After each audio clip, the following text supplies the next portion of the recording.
So when I've hired here people at Onapsis, but in coming to join Onapsis, I use that. And I got to tell you, Onapsis is quite special. I'm happy I'm here. And like you're saying, you wish we met a few years ago, which I agree. It would have been great if we met a few years ago. I wish I learned of Onapsis years ago and I got on sooner. So talk to me about Onapsis and the 0 days that you guys found in SAP. Maybe when you're done telling me about Onapsis, tell me what SAP is if someone doesn't, already know and they're listening to the podcast. Yeah. So Onapsis has the Onapsis Research Labs. And essentially, that's how Onapsis had started. It started with the three founders where they were in engagements and they were pen testing, right? They're going out there and they're in environments and they're doing pen testing. And they came across SAP 14, 15 years ago. And then they were like, wow, what is this? There's bugs. So fast forward to today. Well, first, I think we're pretty fortunate to have founders who are still with the company that have that research mentality, right? It's great to be in that kind of position. It brings joy to me to be able to do what we do and to have that support from the leadership. Earlier this year, through our SAP Threat Intel network, we captured some activity. And when we started to analyze that activity, we realized what had happened that ultimately led to the patch that SAP released for the 0 day, which was the 2025 31324. That 0 day, fascinating, very advanced. Someone had to have known the intricacies and the sophistication to be able to craft together this Java chain and be able to put the payload into that sync in the gadget chain that would ultimately lead to remote code execution. So that's what we started to see. When we took a look in our network, we started to see that activity at the beginning of the year, starting in January. And then we started to see back in March the exploration of remote code execution using the 0 day. And then in April, SAP issued the patch. And then after that, we started to see a lot more use of these web shells. So we captured that activity. We captured those exploits, those attacks. And it was my team we spun up. We spent a lot of time looking at those attacks. We were ripping apart the PCAPs. We're doing all the work that we needed to do to deconstruct and to understand what was going on. And then we're partnering closely with SAP product security to make sure that we were passing on the intelligence and the information to them that they can use that can continue to be rolled out as patches, as notes to all of SAP customers globally. So we've been on that all year. I'm still amazed, right?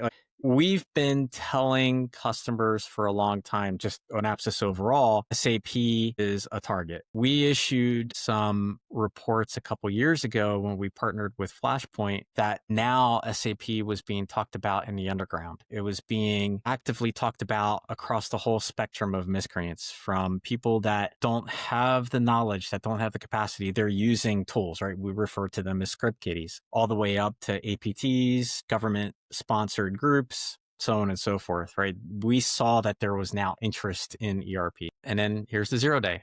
And sadly, a lot of companies have gotten compromised by the 0 day, and even more now because of the release of the POC by shiny hunters. As to SAP, I believe they are the largest software company in Europe. I think the third largest in the world. They've been around for a very long time. They create this product, this suite of products that are wrapped under the name SAP. And so they are enterprise resource planning applications. And there's a whole bunch of those applications. They're targeting sectors like oil. They're targeting other types of sectors like pharmaceuticals, some specific applications within the environment for automotive, for instance, manufacturing, for hiring, for financials, for compliance. There's a whole suite of tools and capabilities that companies have in order to make sure that their businesses are running and that they stay compliant with regulations. But it is complex. And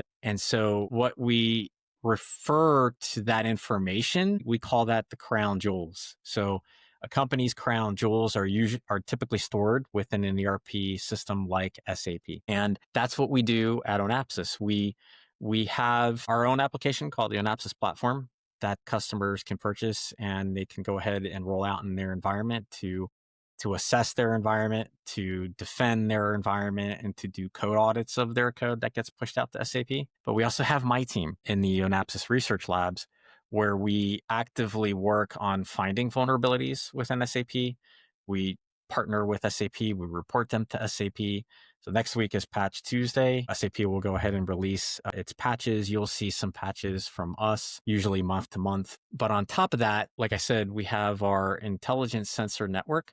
And from that, we actively monitor the ongoing attacks against SAP. We work to understand what's happening, sort of like a weather report, right? Day to day, week by week, month by month. And certainly this year has been, I think, the biggest eye opener for a lot of companies worldwide, because SAP really wasn't targeted before like it is now. I would consider this to be the point of no return, right? All the criminals, all the malicious actors are aware that SAP is important to companies, and that if it gets taken offline, you can shut down a business, as we're seeing now with some businesses out there. Their manufacturings are shut down. I didn't even realize that there was active SAP threats going on in environments that were shutting down factories.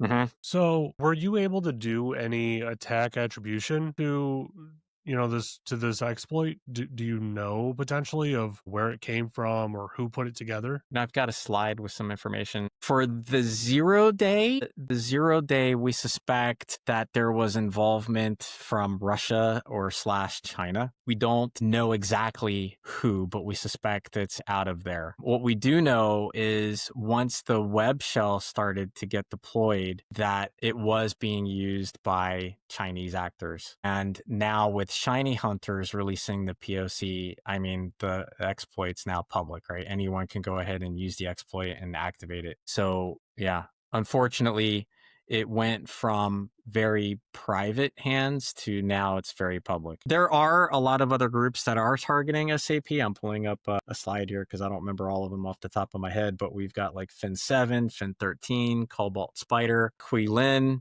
Shiny Hunters, Scattered Spider, Lapsus, APT41, Earth Lamia, APT10, UNC 5221, and the list goes on. Yeah. So, you said that it was a remote execution on the SAP system, but can we just talk through what it was actually doing in the system? Like you alluded that it's pretty complex, right? It required a lot of effort to put it together because they would have had to know, a lot of inner workings of this system for them to be able to put this together. So what is it actually doing, and what are some of those inner workings that they would have to understand to kind of like put it into context, for people?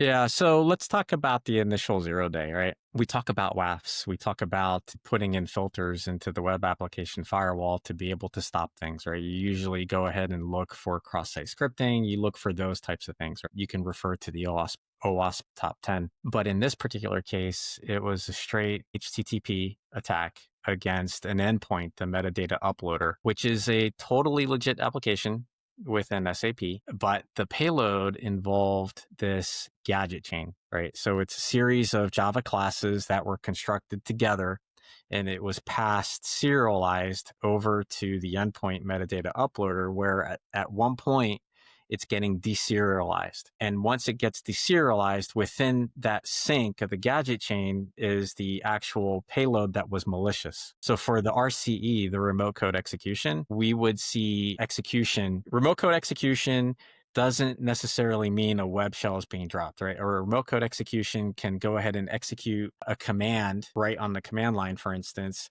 and there might not be a file that's left behind, okay? So it might run a command on there. It might run something like, who am I? It might run some other type of command where you might want to run curl, for instance, to download a file or do something else that's malicious.